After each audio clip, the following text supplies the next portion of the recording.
My name is Julie Ann Link, and welcome to the Music Link. This week on the Let's Link project, I'd like to welcome Principal Bassoonist of the Orquesta Sinfonica de la Universidad Autonoma de Nuevo León in Monterrey, Mexico, Ashley Haney. Thank you so much for being here, Ashley. Hi, Julie. It's so great to see you. For everyone watching, Ashley and I did our undergraduate degrees together between 10 and 15 years ago at Arizona State University, where we studied with bassoonists Jeffrey Lyman and Albie Miklich. Ashley, please share an overview of who you are and what you do as a professional musician. Sure. So right now I'm the principal bassoon player, and very good Spanish, by the way. Principal bassoon player, we abbreviate it as the OSWANL, but it's the Orquesta Sinfonica de la Universidad Autonoma de Nuevo León. Nuevo León is the state where we live. It's a professional orchestra that is connected to the state university here in Monterrey, Mexico. I also teach bassoon at the Conservatory of Music, and in Spanish it's La Escuela Superior de Música y Danza. And then I also have a couple of students that I teach at the state university and a couple of private students that I teach. Tell me about where you grew up, and do you ever visit? Yeah, I grew up in Monument, Colorado with my mom and dad, and I have one younger brother. I visit a couple times a year in normal times. I mean, in the pandemic, I haven't been home, but yeah, I visit a couple times a year. I grew up in the Front Range of the Rocky Mountains there in Colorado. We didn't live in town. We lived on some acreage in the forest. So really just like a picturesque scenery year round, really, with the evergreen trees and just tons of snow in the winter. I grew up in the public school system, but I went to a very, very good school district. My mom as an educator, well, and my dad too, that was a big priority for them. My mom was a teacher, a school counselor, and a school administrator for most of her career. And then later she became a psychologist. And my dad owned and operated his own business there in Colorado for over 30 years. And now both my parents are retired. So is that how you got introduced to music through the public school system?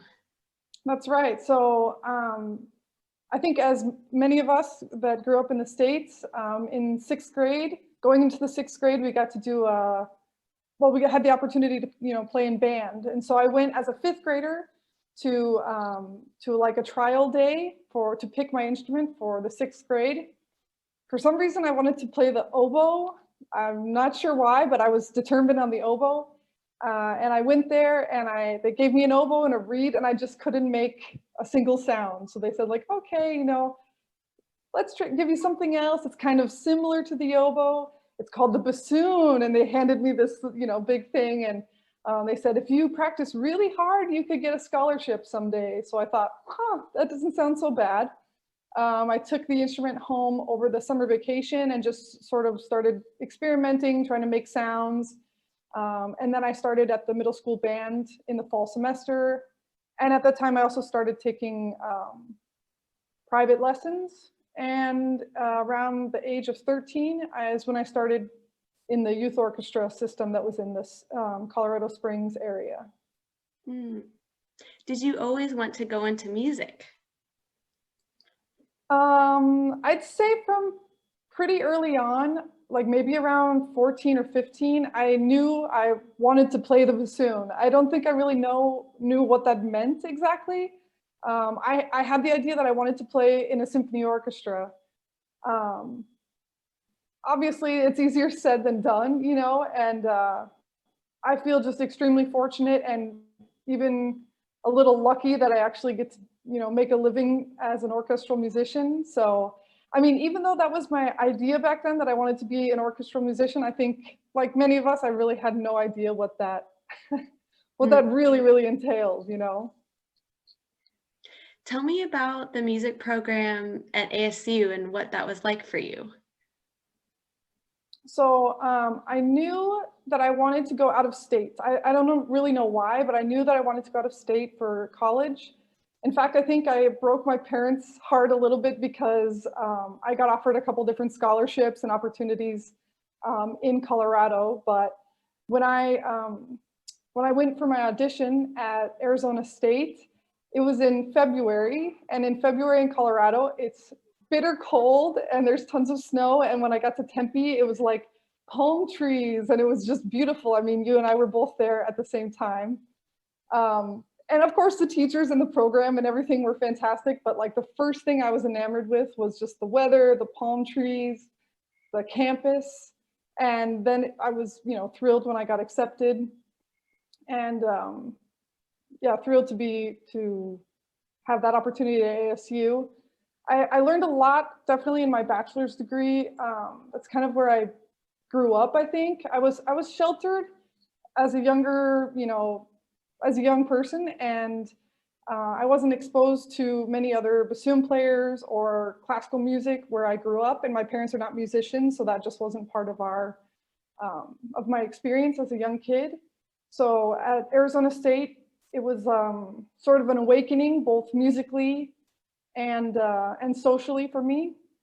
And I was just completely blown away by the bassoonists in the studio at ASU. I remember just like being in awe, listening to the masters and the DMA students, and you, Julie. You're a year after me, but you were always such a monster player. So those were my first experiences at ASU.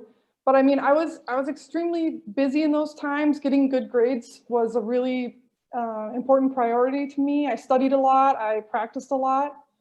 I also had a full-time or a part-time job through all of my degrees. It helped me financially, of course, but it also helped me prioritize my time and learn how to do things in the time that was allotted, right? And I think the inertia also of just being constantly busy really helped me. And I also got to meet a lot of different people, not only musicians, but that just made my university life just much richer. And all that being said, I always prioritized the bassoon. To the point, actually looking back, especially at a place like ASU, I wish I would have taken advantage maybe more of different courses, possibly outside of music, just for the experience. But it is what it is. I mean, that kind of thing you can't go back and redo. And it seems to have served me so far. So that's what I guess I wouldn't do it differently, but just looking back, I wonder. Mm-hmm. During those 4 years at ASU, did you ever think about changing majors or changing careers, or did you feel like you always knew that that was the direction you were going? I guess I never had time. I never had time to consider a change because when in my senior year at ASU, I did auditions, right? I auditioned at different conservatories and state schools throughout the Midwest and even on the East Coast. And then I went straight on to my master's, and then I went straight on to the doctorate. So, and then right after I finished my coursework, I got a job. So I can talk a little bit more about that as we go on today. Yeah, tell me about your master's and doctorate degrees and your experiences with those. Yeah, so well, I guess I would back up a little bit just to talk about like kind of how I got there. I mean, when I started on bassoon, I had no background, so I started with private lessons just from the very beginning. I think that's really, really important for any bassoon player, any young bassoon player, because as well-meaning as so many band directors are, and there really are great band directors, just they don't have that specialty often in double reeds or bassoon. So I think that's really important. I studied first with somebody who was sort of a jack of all trades. She was fantastic, very supportive. She actually would come to our house and she would teach me bassoon, and then my brother trombone and bass guitar. It was like a one-stop shop for a music teacher. She was fantastic. I kind of grew out of that teacher quickly because she was sort of that jack of all trades, and I went into study with a bassoon player who was part of it used to be called the Air Force Band of the Rockies. The Air Force Academy is based in Colorado Springs. I don't know what it's called now. I should look that up. But he was a career musician with the Air Force Band of the Rockies. He taught me a lot. He taught me my first reed making. He coached me on buying my first bassoon. We really clicked. I mean, we remained friends up until today. He's a great resource. He's also a bassoon repair tech. So every time I go back, I go and try to learn something from him, try to learn how to fix some other or maintain something on the bassoon. So I think any students there in Colorado Springs who have the chance to study with him are really, really lucky. I also want to just give a little shout out also to our middle and high school band directors. I know in Texas you guys have great programs, but I also grew up in a really great band program with a very high level of professionalism and musicality. They gave me a great foundation and absolutely provided that sort of social circle that we all look for when we're young. And also they were just teachers that I knew that I could count on. Mm-hmm. Then we moved, then I was at ASU, right? And we both studied with Jeff Lyman. That was, for me, was like a really dramatic switch from the teachers that I had before. He really pushed me, and I don't know if he'll ever see this, but he kind of scared me at times. But I think it's just because his style was so different than that sort of nurturing style I'd had up until then. And in the moments that I think he was kind of hard on me, I took it as he had the idea that I had potential and he was just trying to, bring it out. I just appreciate how dedicated and serious he was about the bassoon, and also how proud he was of us as a studio. I think one of my fondest memories or proudest memories with him is, I think it was just the year before you got there, Julie. We went as a studio to an IDRS conference in Austin, Texas in 2005. You entered at what time, Julie? So that's where I first met everybody. Yeah, so, and it came in 2005. So it was that, and that's where I bought my bassoon and remember you guys performing. You all did a concert there. Yeah, we did a concert with Bill Douglas, pianist and bassoon composer extraordinaire. And I just remember we were all sitting backstage waiting to go on. It was the bassoon studio and Dr. Lyman. And somebody came up, I don't know who it was. I mean, I was 18 at the time. I didn't know anyone, but they said, oh, Jeff, great to see you. And you're here performing? Oh, yes. And here's my studio.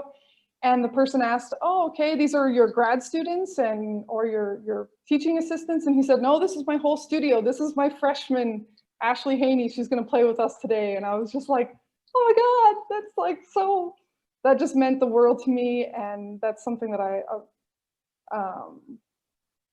really remember. That's a good memory I have of him. But as you know, he left while we were getting our degree, right? Mm-hmm. So for me, he left between my sophomore and my junior year.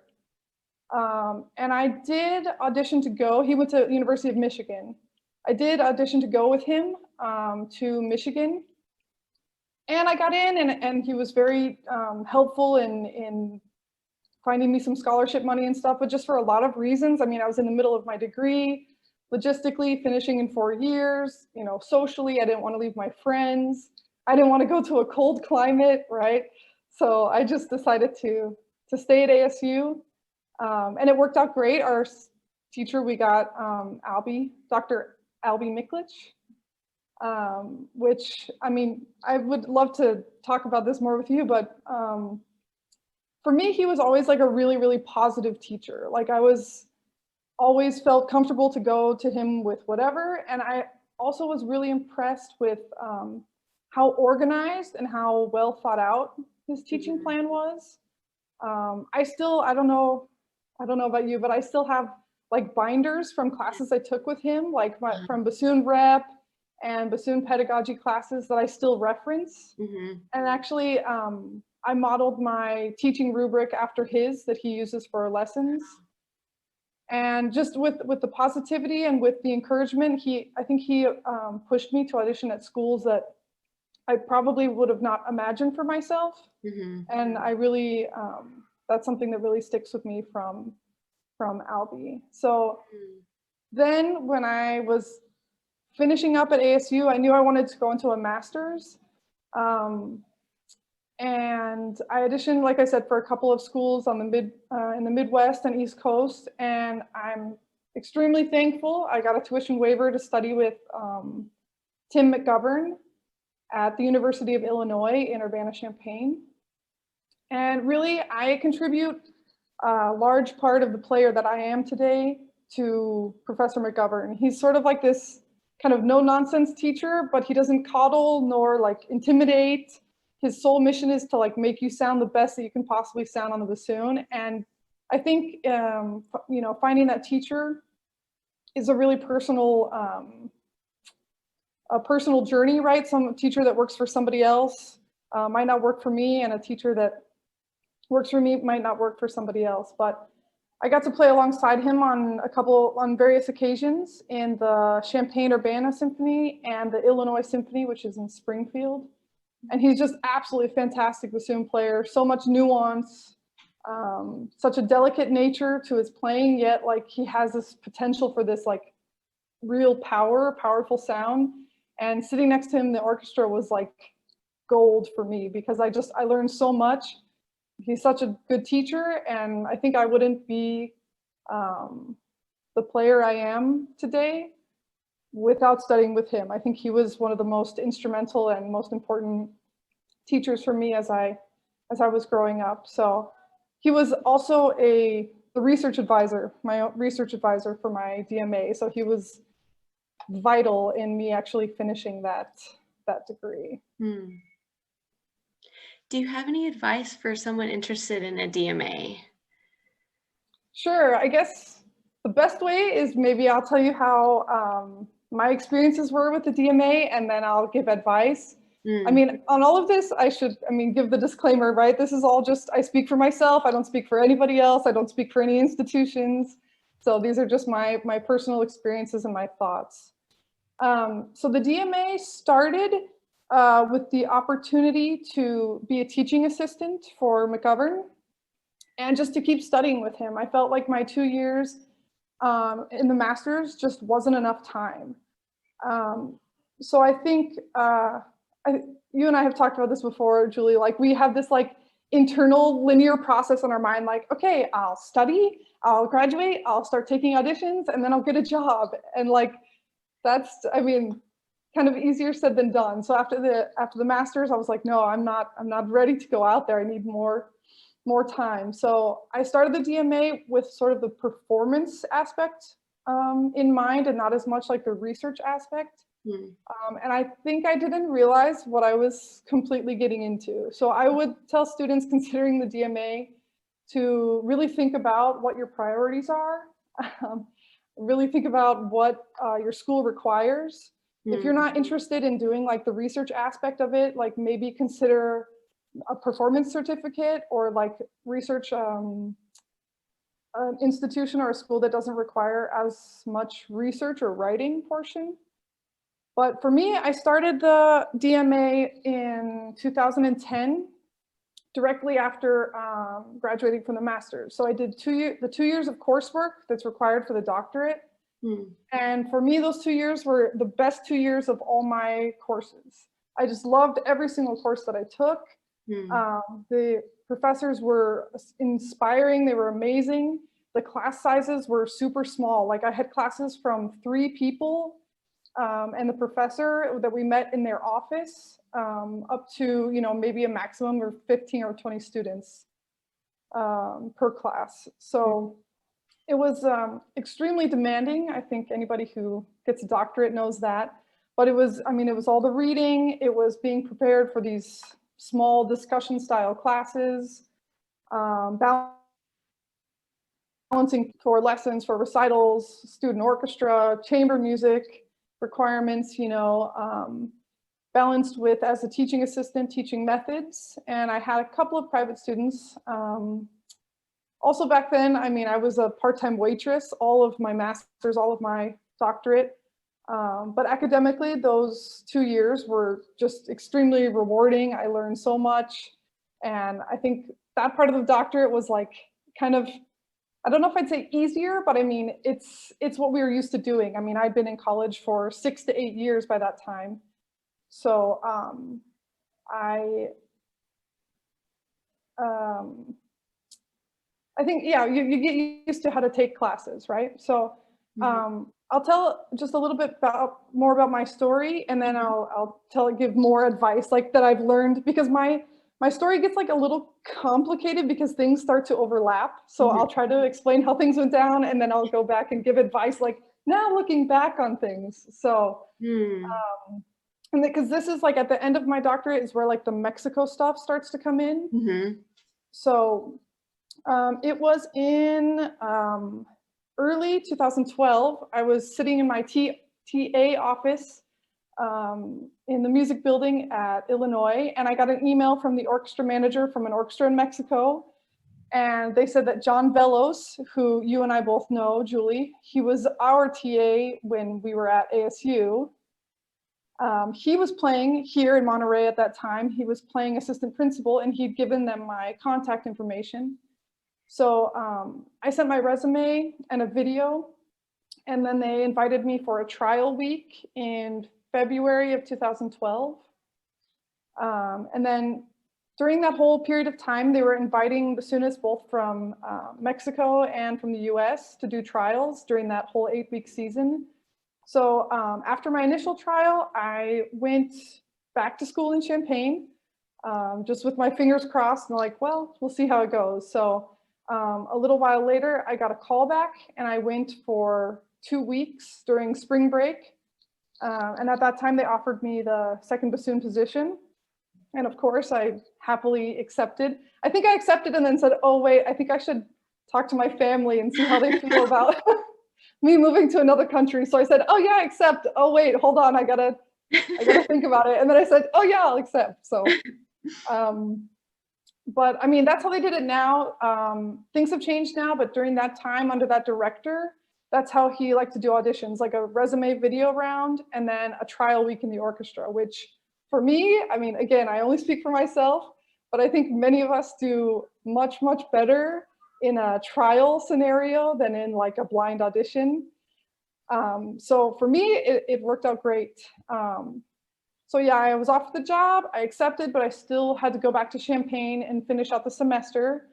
So I finished the coursework for the doctorate on a Wednesday, sometime in May. I don't know the exact date. And actually my dad came out to Illinois to help me pack.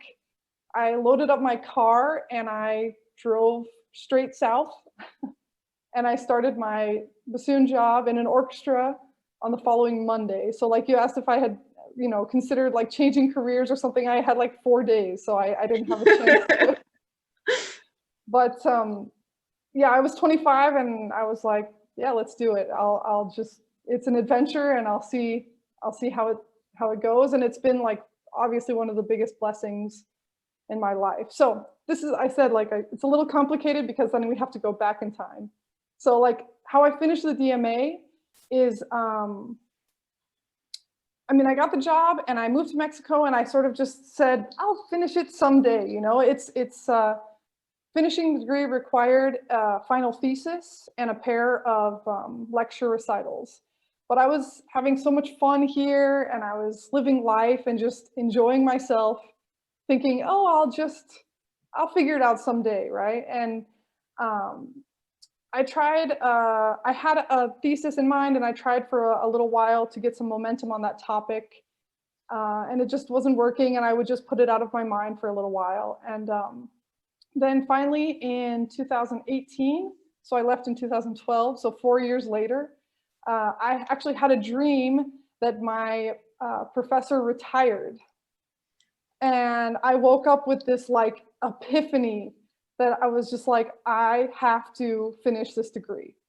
Like it just happened like that. So I got to brainstorming and I came up with an idea that I would want to research and present as my final project.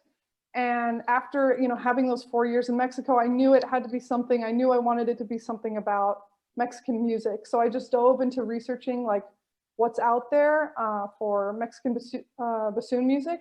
And I don't know if you remember Christy Lynn Woods. Uh-huh. Yeah, her dissertation was about music for Mexican bassoon. So it's like that another ASU connection, Mexico connection. It's like all meant to be somehow. So anyways, there's actually a pretty substantial amount of like chamber music pieces or bassoon and piano pieces by Mexican composers. But for me, I knew logistically I had to go back to Illinois to finish the degree. So to defend the thesis, give the recitals. So I actually ended up picking 3 pieces for solo bassoon and electronics, which were very different for me from what I usually do day to day in the orchestra. It requires extended techniques that I hadn't, I'd done a bit, but like this was, the next level. And well, anyways, I thoroughly enjoyed researching those pieces, and all 3 of those composers are actually still living, still working. They're young guys, some of them. And so I was in touch with them throughout the process, and I finally went back and presented the recitals, and I defended my thesis. And a short 9 years after I started the DMA, I graduated. Actually, a year ago, almost to this day, was the graduation ceremony. Wow. December 14th will be a year. So anyways, the moral to the story, it doesn't make sense if I don't tell the whole story, but the moral of the story is that it's possible to finish the DMA. I sort of I just was enjoying life, and I sort of halfway thought, what if I never finish? And so if anybody sees this and they're thinking like, I can't finish it, you can. So this is where I look back, and if I had to give advice, right? So I'd say before you audition for a program, research what the requirements are and see if that aligns with your interests. Some schools are really, really heavy on research and writing, and some schools are more focused on performance and just giving a lot of recitals. And that's not something that I knew. Maybe I was a bit, I don't know what the right word is, but I didn't know that. I thought every DMA was the same as the next, and that's just not true. So find something that really aligns with what you're interested in doing. I'd also advise from your first semester, starting from the very beginning of your DMA, start considering your options for your advisor. It can really make or break your experience with a thesis if you have an advisor that's not helpful or something. Find an advisor that you work well with and that has the time for your project. There's likely going to be a lot of twists and turns during the project, and forms that you need signed ASAP, or just huge amounts of stress, that it's really important that you and your advisor, you don't have to be best friends, but that you're on the same page, and that they're there to help you. I'd also encourage somebody in the DMA, in the early DMA, to pick committee members that you've had personal experiences with, like that you've taken classes with them, or you have some kind of connection with them, and that are reliable. I tell you, committee members that answer their emails are literally worth their weight in gold. Like, that is so, so important. I can't stress how important that is. Get a teacher who will respond to you, who's available. That's huge. I'd also say, like, of course, you need to be respectful to your committee. You need to address them formally and properly in your emails, always. But I would say, remember that they're there to help you, and, like, in a sense, they agreed to work for you. So just don't be, I was so terrified so many times to email them again or ask them another question. And I just got advice from somebody else that said, they said it more directly. They're like, they work for you. Send them an email, ask them, bug them, send them an email every single day. And I'm like, well, I don't want to bug them. It's not about that. If you want to finish, just be persistent. Also, I'd encourage to pick a topic that's doable. I mean, I know, again, I only speak for myself, but I know we all want to change the world, right? We want to make our mark on our profession, on our society, even make our mark on the world. But I'd say like having the degree in hand needs to be your priority if you actually want to finish. And then you can go out and change the world, right? You can go try to get published, go try to do other presentations. This is something that the perfectionist in me, and I think many people who are bassoonists are perfectionists with our reed making and all the diligent practice it takes. I wanted to pick the perfect topic. I wanted to write the perfect thesis. And I think you just sort of have to let that go. And you just sort of have to write a thesis, like a good enough one, you know? And it sounds weird to say that, it sounds pessimistic. But actually, my mom gave me a lot of good advice because she was a career educator, like I mentioned. She spent almost, I think, 30 years in the public school system as a teacher, a counselor, and later an assistant principal. And then she decided, I think she was in her 50s, she wanted to be a psychologist, and she got her doctorate in psychology. And she's been through it, and she knew all the self-discipline. I learned a lot from her, and she would tell me like the best dissertation you can have is a done dissertation. And to me, that was like, okay, that makes sense. That makes sense. I'll just get it done, you know, and I don't even care if anybody reads it at a certain point, you know, I'm just going to get it done. So, and just the very last thing that I'll say, and I feel like I can be an expert in this is, I mean, there's a million ways to procrastinate. There's a million ways to push off, you know, doing the work you need to do.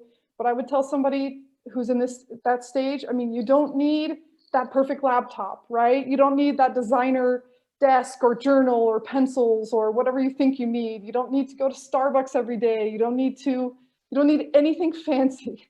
You just need determination, set small goals bit by bit, and then just don't give up. I think that's the best advice I can give is just, there's only one way to do it, and that's to do it. So that's all the wisdom I have on DMA stuff. It's wonderful advice, actually. Thank you. Can you share a bit about your teaching career? Sure. Let me see here. I don't know if you're like this too, but I'm a preparer, so I have to prepare, else sure, my teaching career. Yeah. Well, I'm just getting started. I mean, as I said, I teach at the Music Conservatory. It's called La Escuela Superior de Música y Danza.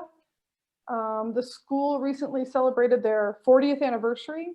They offer the equivalent of a bachelor's. Here it's called licenciatura, but it's the bachelor's equivalent. They offer it in music performance, in voice, dance, and choreography, if I'm not mistaken. We have between like 600 and 700 students.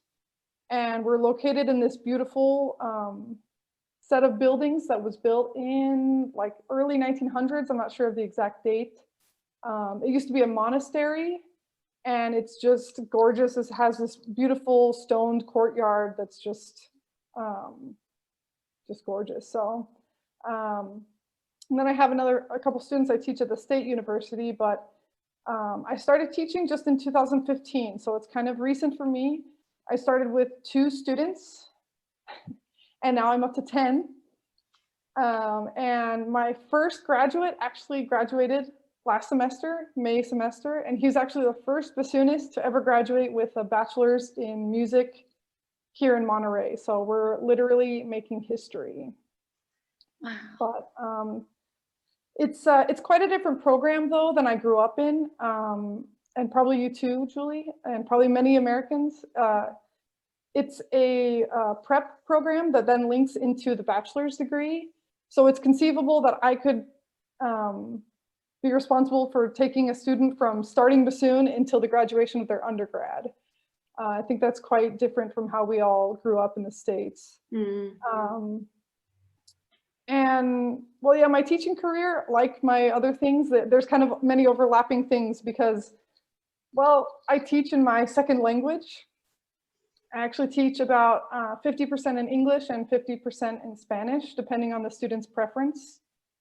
But I found that it actually helps develop a special connection with my students. Mm-hmm. Sometimes like I really have to rely on them to help me with a word, or, you know, something's not coming across. And I think that, you know, many teachers try to be on this like high tower and never show weaknesses. And I think that vulnerability that comes with it being my second language kind of helps me develop a really interesting and like mutually beneficial relationship with my students. Mm-hmm. I have things to teach them and they have a lot of things to teach me. So that's been really special. Another big difference is that most of the students in this city, they go to private schools. Mm. Of course, I'm generalizing here, but most students, for example, in our prep program, they go to their private middle or high school during the morning, where they learn their core classes, their math, their science, their Spanish, their English. But most of those private schools they don't have music programs. So the kids audition and then they enroll in the conservatory for their music, all of their music education, starting from a young age. Another big difference that I've noticed coming from the way we grew up in the States and here is that they use solfege. I was going to say solfege. They use solfege to identify all the notes and the scales. And that's not something that I grew up with in Colorado. Even at ASU, I mean, we used solfege, but we used movable do, which is like, no offense to that program or anything, but it's just not that useful. So the ear training that I see in these students, even really young students, it like shocks me.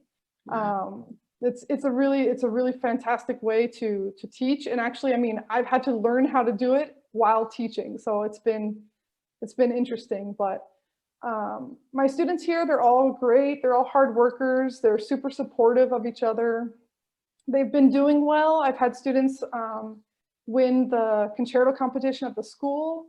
And I've had bassoonists top in like national bassoon competitions in Mexico City. So I'm very, very proud of them for that.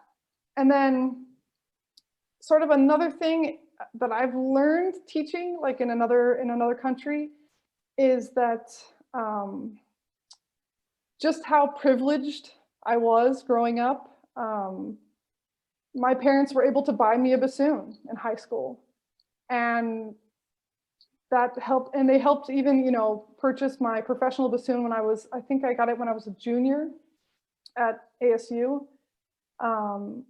And I'm a good bassoon player, but I had a lot of privilege to get there, you know, and everything related to bassoon is so expensive. And here it's economically, I mean, with the peso being not valued as strongly as the dollar, or even forget about the euro, it's just tough to see these students struggle to get their hands on good instruments.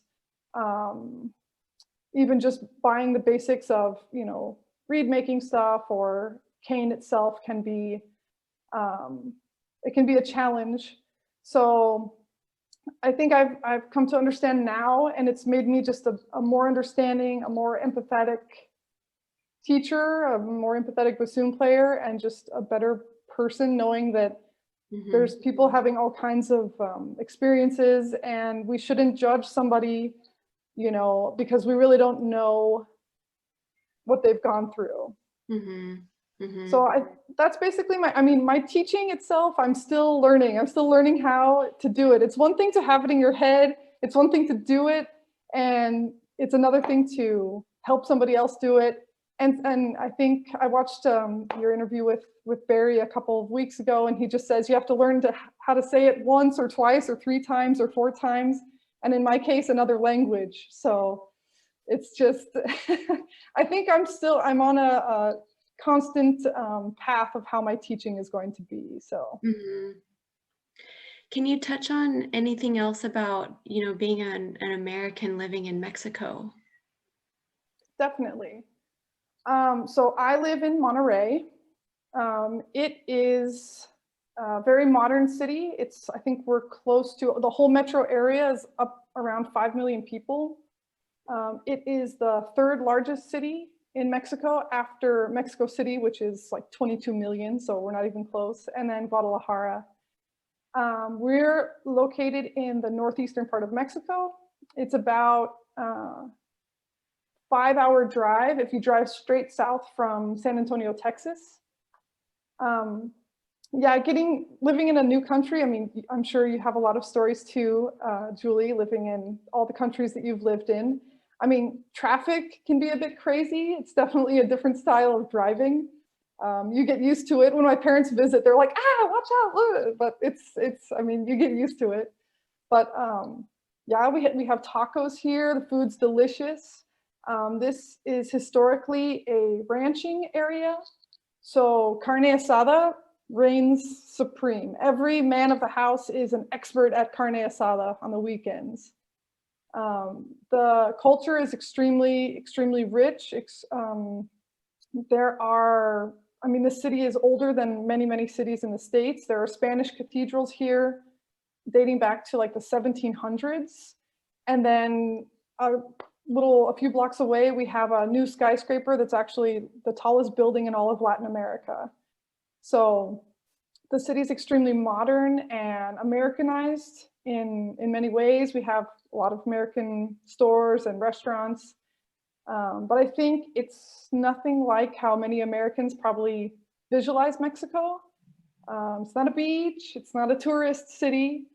We're actually surrounded by mountains and have some of the richest municipalities in all of Latin America. Not that I live there, I mean, I'm a professional musician after all, but they're there. And you know, I think Mexico gets a bad rap sometimes, like in the American news media. I'm not on a crusade to, you know, change anyone's mind or anything, but I've been here 8 years and I've never felt even remotely in danger.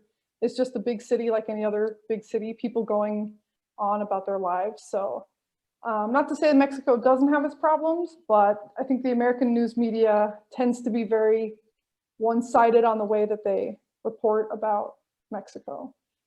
But as far as the language, I mean, I took high school Spanish back in the day, you know.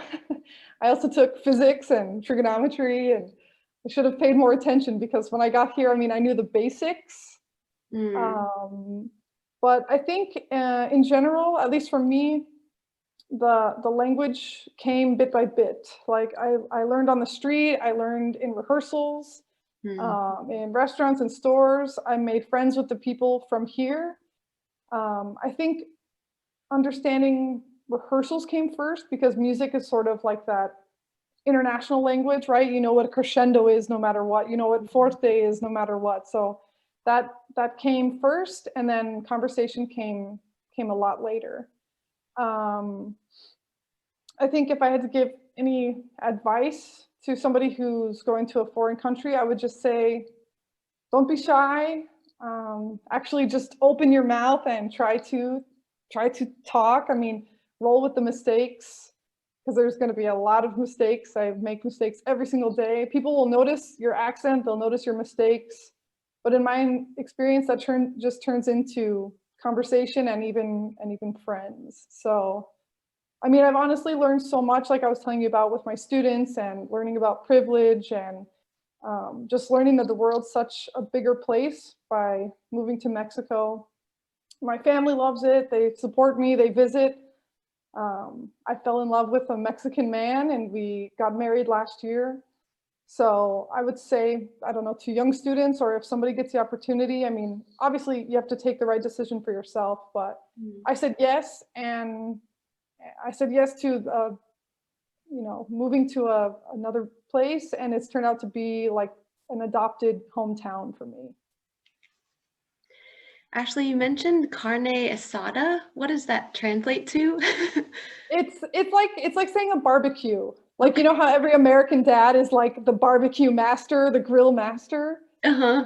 So here it's here it's like they use beef. I don't even know what cut it is. I am not a master. I'll eat it, but it's like a very thin slice of meat that they put on the grill. They use coals, and then of course you have to have the grilled onion and the hot salsa, also with the tortillas. Everything there on the open grill. Could you share more about things you've learned and realized about the music industry since graduating? Well, sure. I mean, my career has been mostly based on the orchestra. Can I tell you about maybe the orchestra here? Would that be Yeah, interesting? that'd be wonderful. Okay. So our orchestra is subsidized by the government, like many orchestras throughout Mexico and actually in Europe. It's quite popular. And it's quite different from the States, which we all know, you know, in the States, it's just so tough. I'm not sure how it is in New Zealand. So we have a mix of funding, but a lot of them are supported from the government, which is a huge help. Exactly, exactly. So we're part of the state university. So we actually follow like the university schedule, semester schedule. We use university facilities, and the university pays our paychecks. Our orchestra in particular is quite diverse. Actually, we are made up of about, I haven't done the actual count, but I think it's around 60% of Mexican musicians and 40% from the rest of the world. So we have actually a really large group of Bulgarian musicians. They came with a former director, a Mexican director that was working in Bulgaria. And then after the economic crisis in Bulgaria, I think it was in the mid-90s, that director came back here, established himself in Monterrey, and he invited then a lot of the Bulgarian musicians he was working with to come. And they've been here since the mid-90s. And those Bulgarian musicians make up a large number of the teachers actually at the conservatory, bringing all their European teaching styles and playing styles with them. We also have people from Uzbekistan, from Russia, from Switzerland, trying to remember them all, from Germany. We have somebody from Japan, from the US, Canada, a Polish guy, but he just moved, and Spain, Italy. I'm sure I'm missing something, but we're really quite diverse. Wow. And all these colleagues, they've just taught me so much. I mean, practically everyone in the orchestra speaks 2 or 3 languages. Wow. And for me, coming from sort of a homogenous background in the States, getting to know my colleagues has been actually one of the really great joys of being part of this orchestra. So we, like I said, we follow the school schedule semester. We give a concert every Thursday night. We are transmitted live. Even before the pandemic, they transmitted us on the university TV station live, and then they reproduce the concert a couple times per week. And now, since the pandemic started, we've been doing like concerts from home, so like solo and chamber stuff that we record, and then if it's solo, they reproduce it, and if it's chamber, they do the video editing where it looks like you're all together. And they still have, actually, even since the pandemic began, I don't think a lot of orchestras have been doing this. We haven't stopped even 1 week. We've given a concert every Thursday night. Wow. It's different, but well, we took a break for the summer, but it's actually been kind of cool. I mean, I'm not saying the pandemic is cool, but it's been kind of cool to get to know each musician like a little bit more intimately. And we've even had a lot of reaction from the audience, like, wow, I mean, to see a bassoon, to see an oboe up close, to hear how really a flute sounds all by itself, for the audience that's used to hearing the full orchestra, I think it's been actually educational and interesting. And even for the members of the orchestra, I mean, you get a little of the limelight, it's, if you play, fifth stand, second violins, you don't have a lot of chances to get up there and have the spotlight on you. So I think it's been I mean, for a difficult situation, I think we've taken it really in stride, and I'm super proud of our orchestra. But yeah, a little bit more maybe about me in the orchestra. I played, when I first got here, I got hired as second bassoon, and I played second bassoon for 3 years. John Velos was here also. He played contra and assistant. And then when John left, I took over contra and assistant for 2 years. I'd play like a lot of first halves of the concerts on principal, and then I'd switch to contra for the second half. And I think those years, like I mean, looking back at the time, I don't know if I considered it like this, but looking back, those years were like another even performance degree. I just learned so much. So many things can be learned just sitting in the orchestra day after day that you don't get in school. I mean, you can't, right? You're doing a lot of other things, but I don't know how it was at your master's, Julie, but at ASU, we always were like rotating in the orchestras. Am I right? Yes, yes, yes, we rotated. So, yeah, exactly. So, I mean, that's great for students, and I mean, that's how it is. So you get a taste of everything. But I mean, once you're in a full-time orchestra, you need to learn your role, right?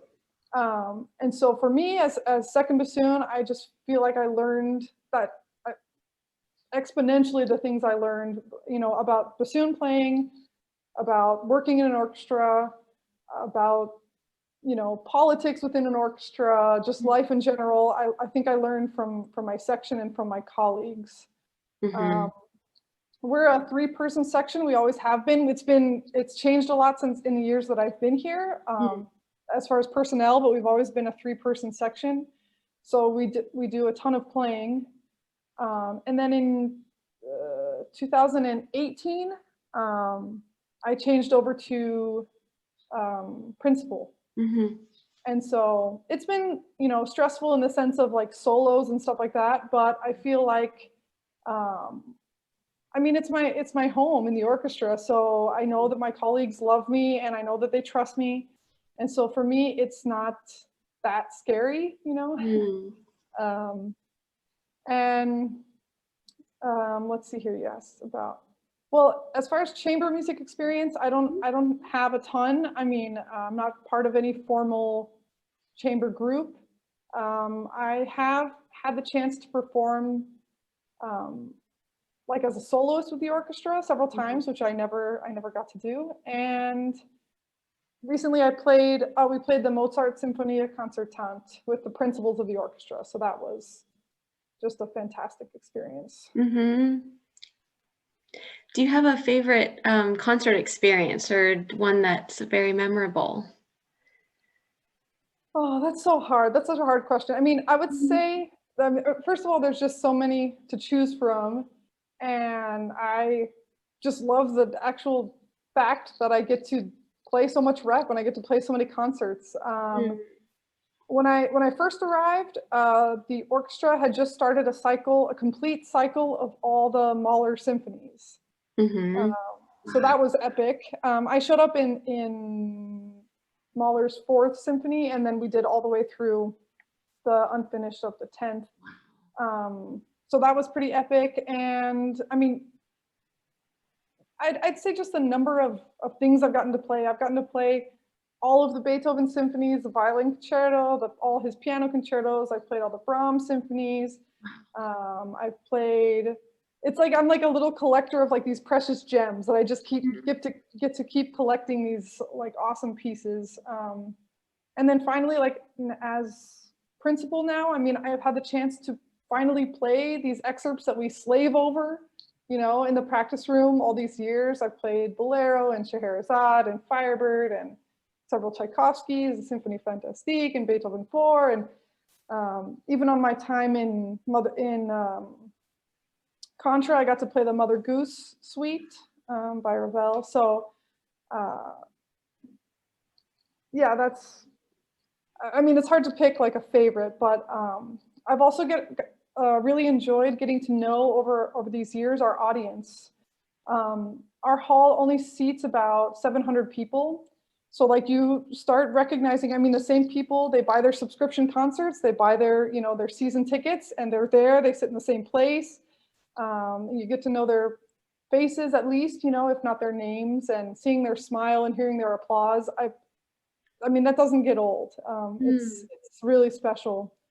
And like I said, now in the pandemic, those same audience members, they tune in and they get to see us in our homes with our Christmas trees or with our, you know, it's been an interesting time. But also, I mean, in this town where I'm at, apart from the orchestra, we also get hired, like apart from our normally scheduled concerts, we also get hired to play with other things. Like we usually play with the Monterrey Opera every year. I've done Rossini operas and Donizetti and Puccini. I remember when I first got here, I think it was like one of my first weeks that I was with the orchestra, we did Turandot. Wow. And from my seat in the pit, I could see part of the stage action, and I was like just so mesmerized. I mean, I think I probably even missed entrances or something. I was just so blown away.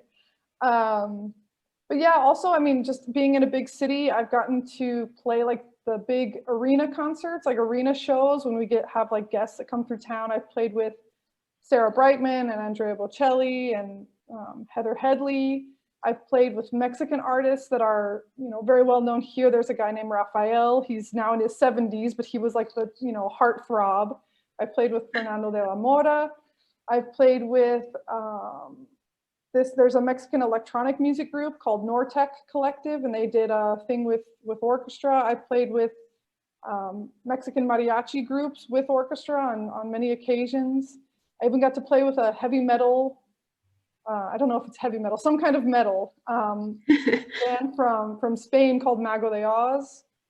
So all those were really fun and special experiences. I mean, you grow up playing, or at least not you, I grew up playing bassoon thinking, oh, I'm gonna play in the band, I'm gonna play in the orchestra, and you never imagine you're gonna play on stage with a metal group, you know, and it's just, it's so fun. I mean, yes, it's not the excerpts we practice, or it's, you know, not this pure art that we can't, you know, claim to play, but it's just pure fun. So, and then we got a new artistic director in 2019, and since then he's been programming a ton more American and Mexican music. And that has also been like a really big treat, because people would ask me, oh, you play like Mexican music since you're in Mexico. And like, our last conductor, he was fantastic. He was a great guy, but he had like much more of that Eurocentric, you know, concept of programming. And with this new director, I'm just loving the chance to play a lot more rep by Mexican composers. So hard to pick a favorite concert, but just a lot of great experiences. Sounds amazing. How do you cope with performance anxiety, music performance anxiety? Wow, that's such a ubiquitous issue, isn't it, for us? I think you should get some experts on your music link that we can hear from. I would be the first person to tune in. I think that's so interesting. Fortunately, I haven't struggled with like any sort of crippling, you know, performance anxiety. Of course, I get nervous. I think you'd be weird not to. In my specific case, like by the time I got to principal, like I said, I was so comfortable with my colleagues. I knew the hall, I knew the director. Actually, a little side note, the director that just started in 2019, he was one of my directors at the University of Illinois when I was there. Just a small tidbit. Be nice to people, because you don't know, I mean, the world is a really small place, and before you know it, you'll be talking with somebody you went to school 15 years ago, you know? But I think as far as like performance anxiety, the only advice that I can give to my students is, especially to my students, is like, in that moment, in that room, in that day, you are the expert. I mean, even if you're an undergraduate and it's your exam, it's your jury, or it's your, you know, your first recital or something, yes, probably your teacher can play it better than you can, but they haven't been practicing it for hours a day. It's not in, you know, you are the expert in that moment. You give it your spin, your interpretation, enjoy. And if you come out at it like that, I think maybe you can avoid some, I mean, again, I'm not like an expert on this topic. That's just sort of advice that I could give to a younger student. Have you experienced any music-related injuries before? Thankfully, no. Again, another topic I think you should have experts on your show because or your podcast. Are you calling it a podcast, Julie, or a show, or how is this? At the moment, it's under a project, just a Let's Link project, and wanting to highlight musicians and just different paths and making a career in music. But Okay, love perfect. the idea of, bringing on other experts in different fields and like hearing health and stress management, and we'll definitely take that on board. I love that, Yeah, Ashley. totally. Mm. I will say I mean, it's not an injury, but I did these past 3 years, I had tons of orthodontic stuff done. I had braces, I had a palate expander, I had rubber bands, and I had everything. So anyone who's considering that, it had like zero effect on my bassoon playing at all. So that's not injury related, but I mean, if somebody's saying, oh, I'm nervous to get them or something, just go for it. Your bassoon playing won't be affected by that. Tell me about your reed making style and techniques. Yeah, I don't think I'll probably go just like the same thing as the last two questions. I probably won't go too in depth. I haven't, written a blog or a book or some YouTube channel. I would say more just in the realm of advice. I would say, when you're a student, soak up as much knowledge and advice you can from your teacher. Really, especially if you're a young student, really try to do it your teacher's way, like 100%. Try to follow everything that they say. And then as you go through and study with, different teachers, or you get a postgraduate degree or something like that, start experimenting and finding like what works for you. And there are so many ways to make reeds. I'd say the good majority of them are good ways and valid ways. And the main thing would just be if they're working for you or not. So I'll leave all the specifics. I know there's some bassoon nerds that just absolutely die to talk about all their measurements and what kind of cane and their whole process. And that's fantastic. I mean, I do all that stuff. But it's not like my obsessive, thing. So I'll leave that for some of your other future guests. Could you just summarize what are important skills learned through music that apply to everyday life? Yeah, isn't that true? We learn a lot of things that are important. I mean, we learn patience, I think, definitely self-discipline, especially if you're going on to, I mean, in the undergrad, I mean, you're sort of pushed along the whole way, right? Everything's very structured and everything. But in further degrees, and then once you're out in the real world, like, are you able to, keep that self-discipline? I'd say, we learn in playing music, we learn how to prioritize the things that are important to us and really how to organize those priorities so that you can get the things done that you need to get done. I think also we learn a lot of perseverance. I think most musicians and most successful people across almost every field would say you're going to get more no's than you're going to get yeses. So I think we learn how to persevere even when we get all those, rejections. And then something, I feel like I'm a little bit broken record on this, but something that I've personally learned from my music travels is understanding privilege, and that not everyone has the same opportunities or resources. And from that, I learned gratitude and humility, I think. Is there any final advice that you can share to young musicians? Oh, this is it. Aren't I still a young musician, Julie?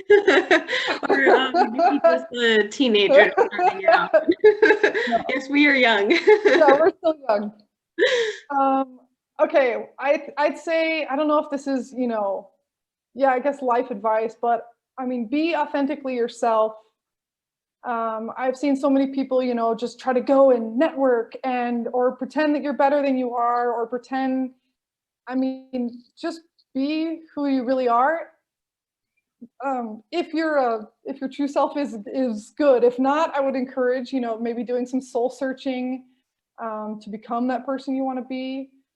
I'd say in everything you do, you should be respectful. I mean, you don't have to, hopefully, no, I won't offend anybody. You don't have to, kiss butts or something like that. You just be respectful, treat people how you want to be treated, do your best in everything you do, whether it's music, whether it's, your punctuality, whether it's your, just the way, just try to do your best. And I'd say yes. I mean, obviously you have to think about what's right for you, but if you have opportunities, take them, go for it.